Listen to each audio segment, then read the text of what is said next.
It's a huge honour అండి.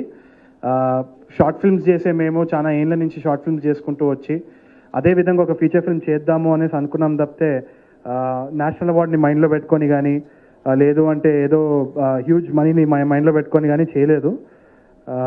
It's definitely a huge encouragement for a lot of young filmmakers. I think National Awards is the highest recognition any Indian film can get, and it's a proud feeling to be a part of a film that has won 2 national awards. Very happy and excited, and I think Pelli Choopulu has set a benchmark for all of us connected with the film, and we'll try our best to come up with many more such good films.